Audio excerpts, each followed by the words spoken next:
At my family's weekend gala in the heart of Aspen, the sophisticated atmosphere shattered instantly under the weight of a loud crash and the venomous insults directed toward me. My name is Kayla, a 28-year-old woman who has spent years building a quiet empire in New York, while my relatives treated me like an invisible shadow at their extravagant gatherings. I stood completely isolated in the center of the private ballroom as everyone crowded around to heap praise upon my cousin Melanie, who basked in the attention of the high society guests. An accidental stumble caused a few drops of red wine to splash onto the expensive designer gown that Melanie had been flaunting all evening to impress the local elite. Without a moment of hesitation, my mother Deborah lunged forward and shoved me hard enough to send me crashing onto the cold marble floor, just to prevent the wine from spreading further on Melanie's precious fabric. In front of every wealthy guest in the room, Mom screamed at the top of her lungs that a worthless person like me didn't deserve to stand in the same frame as the rest of the family. I slowly pushed myself up from the ground and brushed the dust off my clothes with a terrifyingly calm expression that seemed to momentarily freeze the surrounding laughter. I looked directly into Mom's eyes without shedding a single tear and delivered a final warning that would haunt her for the rest of her life. "I truly hope you maintain this exact same attitude for the next 10 minutes," I whispered before turning my back on the people who had just disowned their own blood. "Don't forget to subscribe and hit the bell icon right now, because you absolutely do not want to miss the legendary moment of revenge that is about to unfold." I stepped out of the gala hall and left the echoes of their mocking laughter behind to sit inside the sleek black car waiting at the back entrance. The cold Aspen air bit at my skin for only a second before the heavy door closed and silenced the world of my family's arrogance. I took a deep breath to shed the persona of the submissive daughter while instructing the driver to head directly toward my private office in downtown Aspen to initiate the recovery plan. My heart raced, not with fear, but with a cold sense of justice as I watched the glittering lights of the resort fade into the rearview mirror. People always assumed I was just a struggling artist living on handouts, when in reality I was the silent force behind the very empire they claimed as theirs. Upon arriving at the glass-fronted building, I walked past the security detail and headed straight to my desk where the true power of the Harrison family resided in digital ledgers. It was finally time to reveal to myself the full extent of the damage that Patrick had caused to the legacy he was supposed to protect for future generations. I am the actual owner of the investment fund that currently holds over 80% of the credit debt belonging to the company my father Patrick is managing into the ground. For years, I had quietly bailed them out through various anonymous shells because I thought they might eventually show me a sliver of genuine affection or respect. That hope died the moment Mom's hand struck my shoulder and sent me to the floor in front of people who were essentially my employees. While I began reviewing the latest financial statements, my phone buzzed with an incoming secure call from my best friend Marcus, who oversees my internal intelligence network. His voice sounded urgent as he reported that Melanie had been secretly using family accounts to fund her luxury shopping sprees for several months without authorization. My cousin had been draining the company's dwindling reserves to buy jewelry and designer bags, while the actual employees were facing potential layoffs due to budget constraints.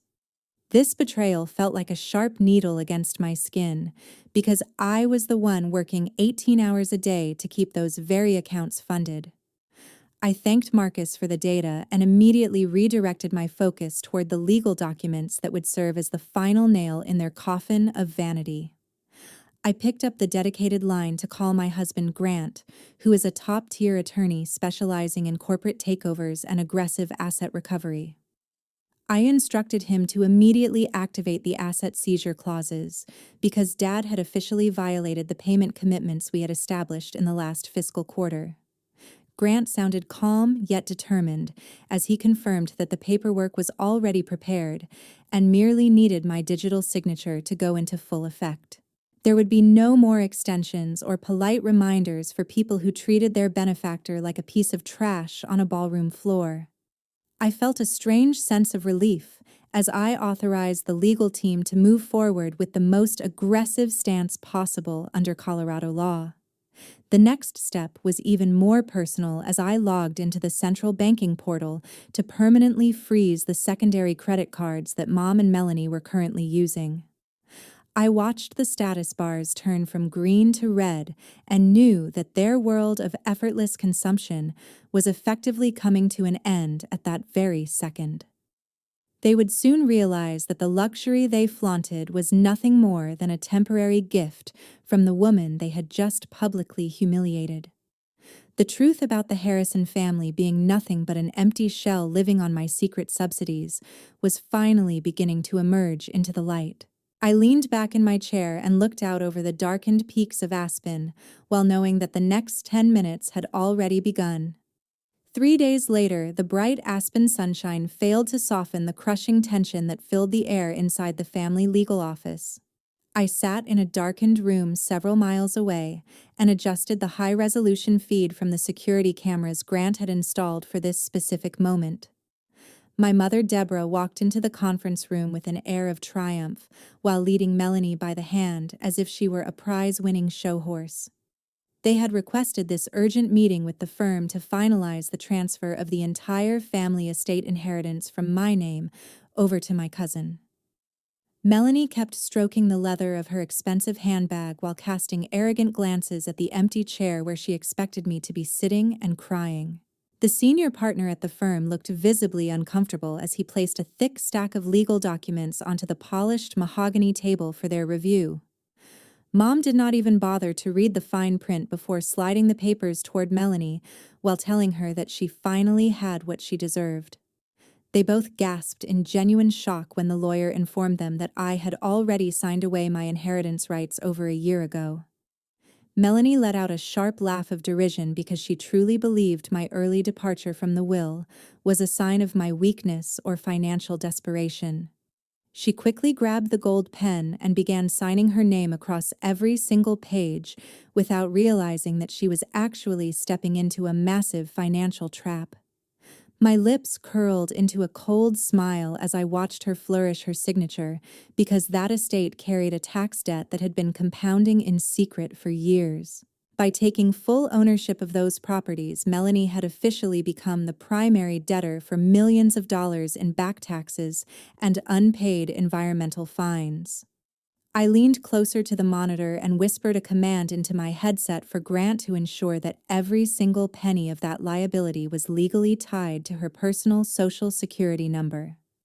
The firm's partner remained silent while watching the two women celebrate a victory that was effectively going to bankrupt them before the end of the fiscal month.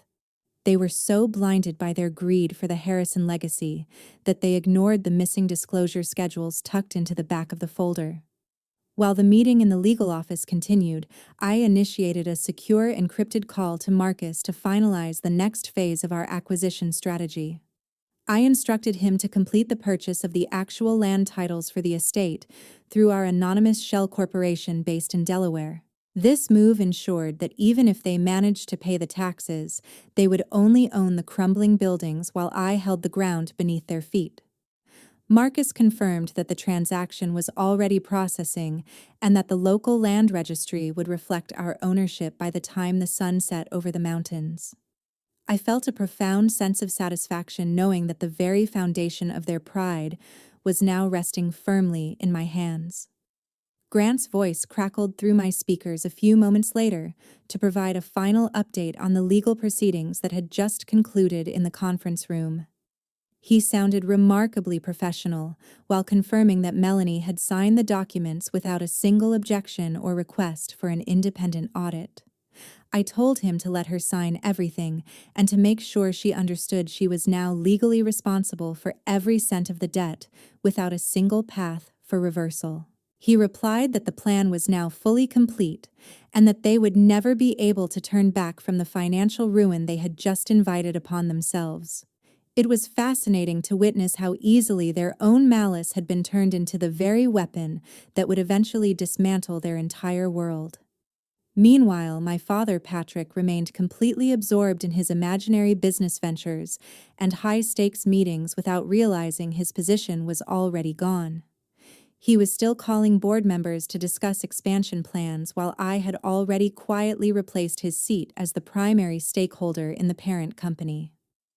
Dad continued to act like the undisputed patriarch of a kingdom that had been sold out from under him while he was busy chasing ghosts and prestige. Every move I made was calculated to ensure that when the final blow landed, there would be no safety net left for any of them to cling to. I closed the laptop and walked toward the window to watch the shadows stretch across the valley, while the first stage of my recovery plan reached its silent conclusion. 1 week later, the atmosphere at the elite Aspen Country Club became more boisterous than ever as Melanie prepared to host her extravagant engagement party. My parents had spent the last few days relentlessly pressuring me to attend this event with a specific and humiliating purpose in mind. Mom insisted that I should work the party as a waitress to begin paying back the massive debt of upbringing that she constantly mentioned during our arguments. I chose to accept the demand and put on the heavy black and white staff uniform because I wanted to witness the final peak of their arrogance from the inside. Moving quietly between the circular tables allowed me to observe the unfiltered greed of Melanie and my mother while they basked in the attention of their high society guests. Every tray of crystal glasses I carried represented another brick in the wall of their false reality, which was about to come crashing down. The ballroom was filled with the sound of hollow laughter and the clinking of expensive silverware, while I moved through the crowd unnoticed by the people I used to call family. Mom took every opportunity to introduce Melanie to the wealthy attendees as the only pride of the Harrison bloodline, while completely ignoring my presence. Whenever our paths crossed in the kitchen or near the buffet, she would go out of her way to bark orders at me for menial tasks designed to strip away my dignity. I was forced to refill water pitchers and clear away half-eaten appetizers while listening to them boast about the inheritance they believed was safely in their pockets. My mother's eyes shone with a cold satisfaction whenever she caught me performing these labor-intensive chores in front of her prestigious acquaintances. In the middle of the evening, a notification vibrated against my wrist from a hidden device, which signaled an urgent message from Mr. Vanderbilt. He confirmed in a short and professional text that he was officially pulling all investment capital from the primary company managed by Dad as soon as the festivities concluded. This withdrawal would leave the Harrison family business completely exposed to the predatory lenders I had already set in motion days earlier. I watched my father across the room as he laughed with a group of bankers while being entirely unaware that his financial lifeline had just been severed. The realization that their entire world was currently resting on a foundation of shifting sand made the weight of my serving tray feel surprisingly light. As I moved toward the bar to fetch more champagne, I noticed Melanie standing with her fiancé, who was starting to reveal his true intentions to anyone listening. He was a notorious social climber who had spent most of the night asking the other guests pointed questions about the specific value of the inheritance Melanie had recently acquired. I could see the calculated look in his eyes every time she mentioned the estate while being blissfully ignorant of the debt attached to her name. It was almost poetic to watch two people so focused on exploiting each other for wealth that neither of them actually possessed at that moment. The irony of their situation provided me with a quiet sense of amusement that I had to hide behind a professional and stoic mask. Toward the end of the night, Mom signaled for me to approach the head table where Melanie was sitting and preening like a queen in her ivory silk dress. My mother looked at me with a mixture of disgust and triumph before commanding me to serve her favorite niece a fresh glass of vintage wine. Melanie leaned back in her chair and pointed at a small drop of condensation on the table while demanding that I clean it up immediately with a napkin. Mom leaned in closer and hissed that I should pour the wine carefully so my aura of poverty wouldn't ruin the expensive atmosphere they had worked so hard to create. I remained silent while fulfilling the request and watched the deep red liquid fill the glass until it was nearly overflowing. I leaned down slightly as if I were a loyal servant and whispered a few words directly into my cousin's ear while the music drowned out our conversation. I told her to enjoy this expensive glass of wine because it would be the last luxury she would ever experience before everything was taken away tomorrow morning. Melanie's face turned a pale shade of gray for a split second before she forced a nervous laugh to convince the surrounding guests that I was merely joking. I didn't wait for her response and turned away to disappear back into the shadows of the kitchen to begin the final phase of my plan. The clock was ticking toward the moment when the lights of their fantasy would be extinguished by the cold reality of the legal documents waiting on their doorstep. Exactly at 8 o'clock the next evening, the artificial peace of our family mansion was shattered by a series of heavy rhythmic knocks on the front door, accompanied by an urgent emergency eviction notice. Dad stood in the center of the living room with his phone pressed against his ear, while his face slowly drained of all color as he listened to his broker. He had just received notification that the entire block of family stock had been dumped onto the open market in a massive coordinated sell-off that caused the Harrison Company assets to evaporate in the blink of an eye. The chaos escalated immediately when a team of private security guards appeared in the dining room to demand that every family member leave the premises at once because the property had officially changed ownership. They spoke with a professional coldness that left no room for negotiation while handing over the legal paperwork that stripped my parents of their home.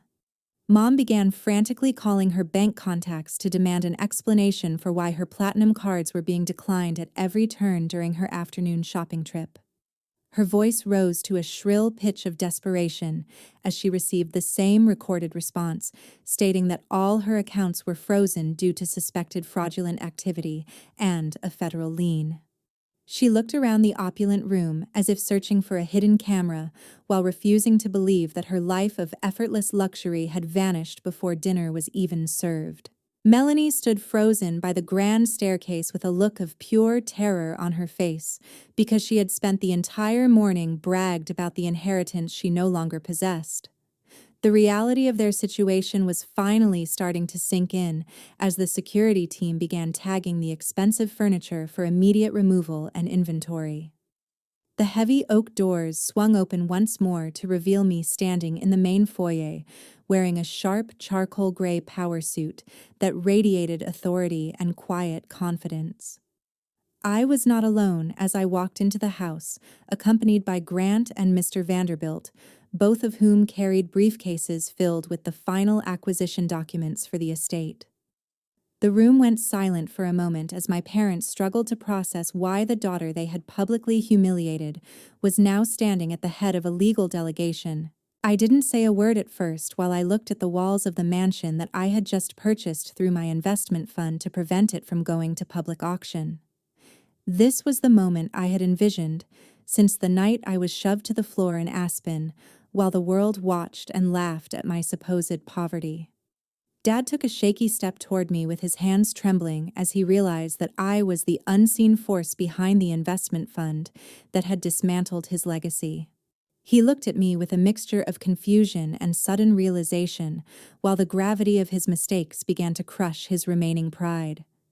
He pleaded with me by saying that I couldn't possibly do this to my own parents because this mansion had been our family home for over 2 decades. I looked him directly in the eyes with a coldness that matched the mountain air outside, while Grant stepped forward to present the final ownership certificate. "No, Patrick. This is now the property of the investment fund, and you officially ceased to be its owner exactly 10 minutes ago." I replied with a voice that remained perfectly steady. Melanie finally found her voice and rushed toward me to beg for help while claiming that she was an innocent victim in this entire financial disaster. She tried to grab my arm with her manicured hands while sobbing about how she had no place to go and no money left to support her lifestyle. I stepped back to avoid her touch and looked at her with the same disdain she had shown me back at the country club just a few days earlier. I decided to throw her own venomous insults back at her by telling her to pour herself a glass of water and be careful not to let her poverty ruin the sophisticated atmosphere of my new home.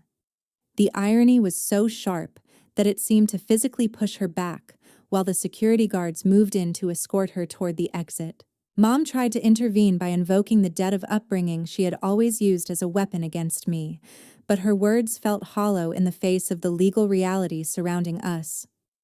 I reminded her that the upbringing she spoke of was paid in full the moment she chose to value Melanie's designer dress over my safety and dignity. There would be no more mercy or secret subsidies for people who viewed their own blood as nothing more than an inconvenience or a source of income. Mr. Vanderbilt nodded in approval as I gave the final order for the locks to be changed and for the family's personal belongings to be moved to the curb. We stood in the foyer of my new property while the people who had once owned everything walked out into the cold night with nothing but the clothes on their backs. Early Monday morning, the Harrison Company headquarters in Manhattan was surrounded by police and agents from the Internal Revenue Service. The glass towers that once symbolized my father's untouchable status were now swarming with federal investigators carrying boxes of seized documents. Patrick was intercepted by officers in the main lobby and placed in handcuffs in front of his entire staff for financial fraud and embezzlement of family funds. I had spent months quietly gathering every piece of digital evidence and bank record needed to ensure his downfall was absolute and legally irreversible. He shouted that I was an ungrateful daughter who had destroyed the entire family while the officers led him toward a waiting police cruiser.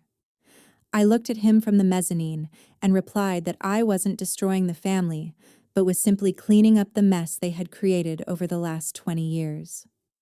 While the scene unfolded in Manhattan, Melanie was facing her own brutal reality at a luxury hotel where her fiancé decided to abandon her without a second thought.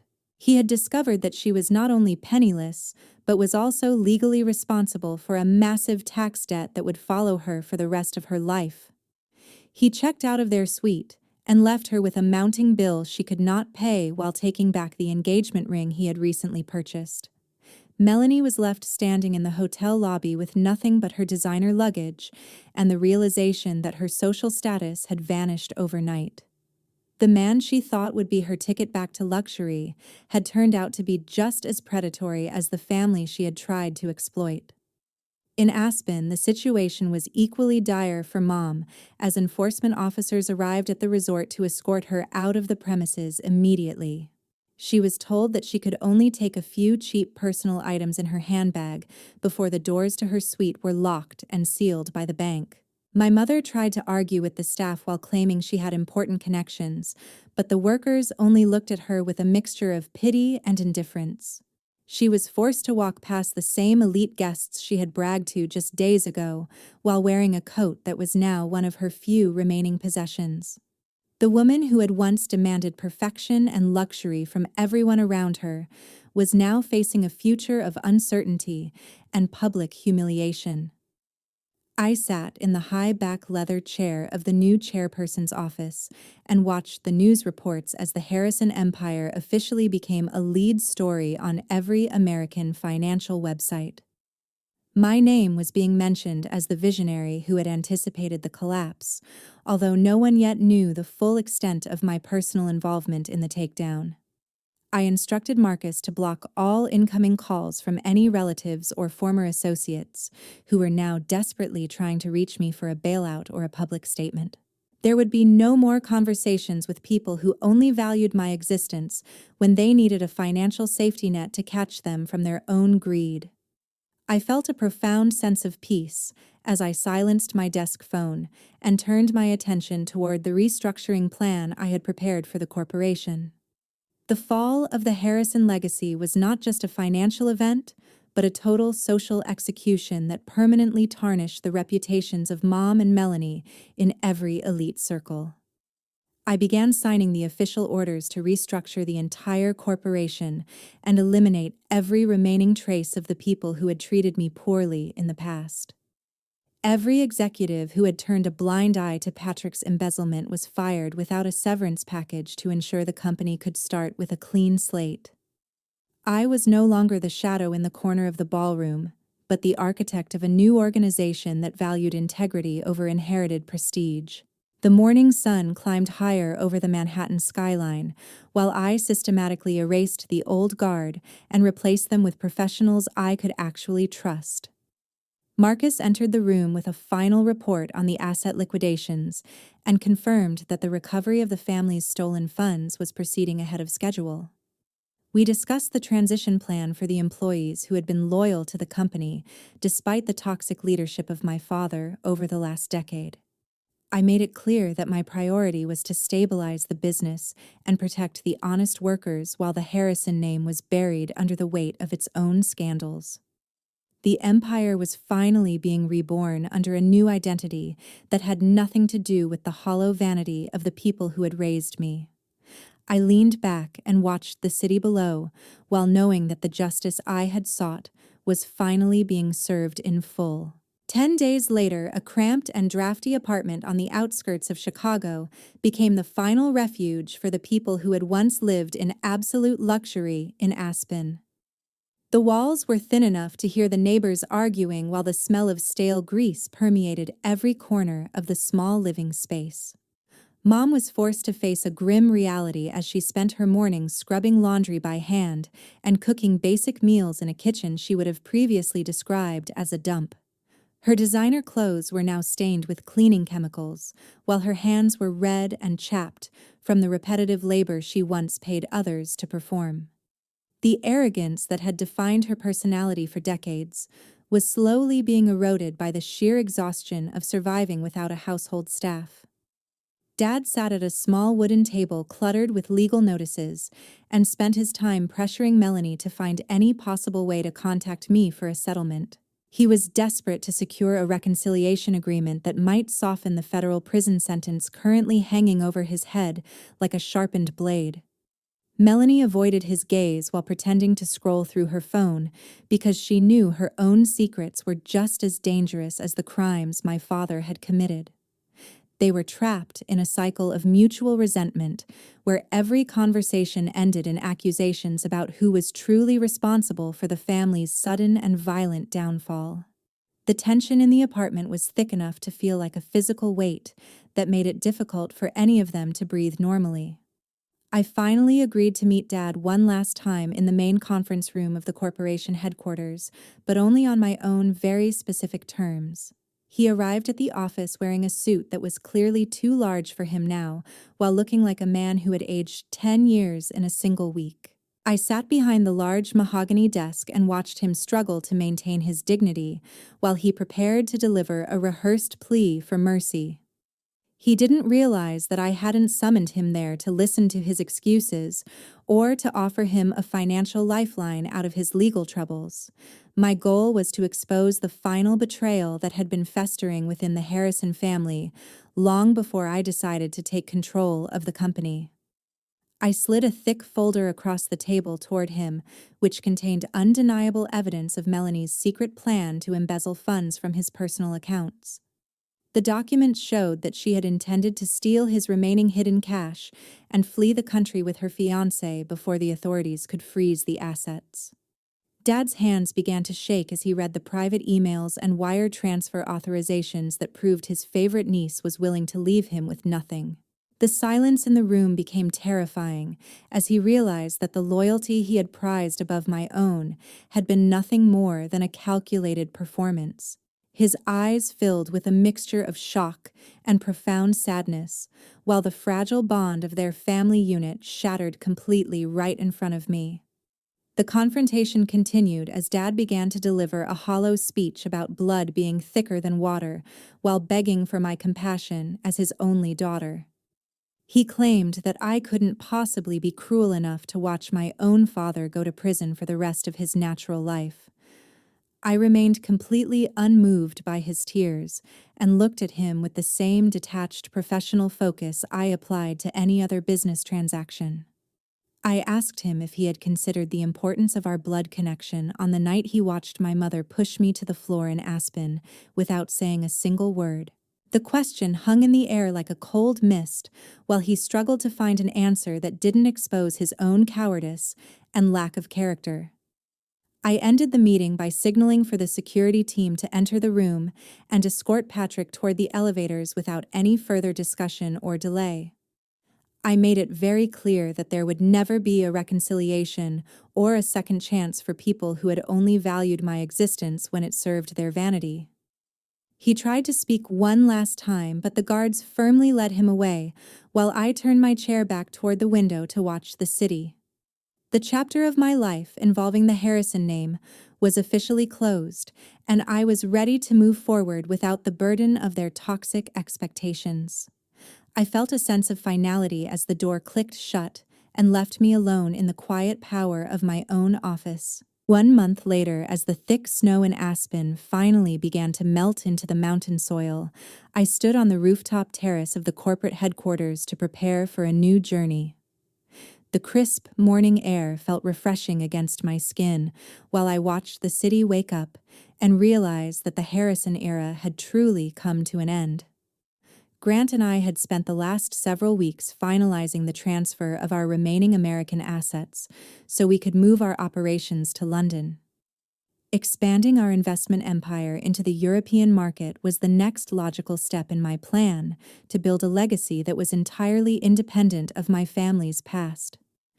Every legal document was signed and every loose end was tied up to ensure that our transition would be as smooth and professional as possible. I felt a profound sense of accomplishment as I handed the final folder to Grant, while the sun reflected off the glass towers of Manhattan.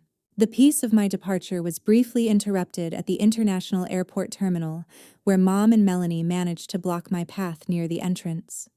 They looked completely exhausted and worn down after spending weeks performing the kind of manual labor they had spent their entire lives mocking. Their skin lacked the glow of expensive spa treatments, and their clothes were cheap off-the-rack replacements for the designer labels they had lost. Melanie tried to speak first, but her voice cracked with a desperation that made her unrecognizable from the arrogant woman I once knew. I didn't use any insults or harsh words, because seeing them in their current state was a more powerful punishment than any verbal attack could ever be. I simply reached into my bag and handed them a small card containing the address of a local unemployment support office. This was the final act of mercy I intended to offer them before I walked away from their lives and their toxic drama forever. The actual consequences of their actions were now a matter of public record and served as a warning to everyone in our former social circle. Patrick had recently been sentenced to 5 years in federal prison after the evidence of his embezzlement and fraud proved to be overwhelming in court. Mom and Melanie were left to struggle in a state of poverty that made them social pariahs who were completely boycotted by the American elite. The friends they once boasted to were now the ones who turned their heads and walked away whenever they were spotted in public. It was a cold and lonely reality for two people who had built their entire identities on the shifting sands of inherited wealth and social status. They had traded their family bonds for greed, and they were finally paying the high price of that betrayal with every passing day. I walked toward my private jet and felt a surge of genuine freedom as I climbed the stairs and left the baggage of my old life on the tarmac. Curing the toxic links to my family was the hardest thing I had ever done, but it was also the most necessary step for my personal survival. As the engines began to roar and the plane lifted off the ground, I looked out the window at the receding coastline of a country that no longer held any power over me. My value as a person was no longer defined by the judgments of people who were incapable of seeing my true potential or my worth. I was free to create my own future and to surround myself with people who valued integrity and hard work over vanity and empty promises. The sky ahead was clear and wide, while the shadows of the Harrison mansion faded into the distance of my memory. This story serves as a powerful testament to the fact that a person's worth is not found in what others think of them, but in their own inner strength and financial independence. Never let favoritism or the opinions of a toxic family blur your vision, because the ultimate price for betrayal is always loneliness and ending up with nothing. True power comes from the ability to stand on your own 2 feet and to walk away from anyone who dares to treat you like you are less than you are. I hope my journey inspires you to find your own path and to never settle for a life where your dignity is considered a tradable commodity. Before we close today's dramatic story, don't leave just yet, because this script contains practical lessons that we often overlook in our busy lives. From my perspective, Kayla's story is not just a glamorous revenge plot, but a wake-up call about self-reliance and self-respect. In a pragmatic society, sometimes the people closest to us are the ones who hurt us most deeply through favoritism and contempt. The biggest lesson here is never build your self-worth based on the recognition of others. Only when you have competence and financial independence do you truly have the right to choose who stays in your life. Kayla's silence in the face of insults was not weakness, but the accumulation of strength to create the most spectacular turnaround. If you were in Kayla's position, would you be heartless enough to completely sever ties with your family like that? Or would you choose to forgive? If you have a different solution, one that is more humane or even more decisive, please leave a comment right below so we can discuss it together. I sincerely thank you for listening until the very last seconds. Don't forget to hit like and subscribe to support the channel.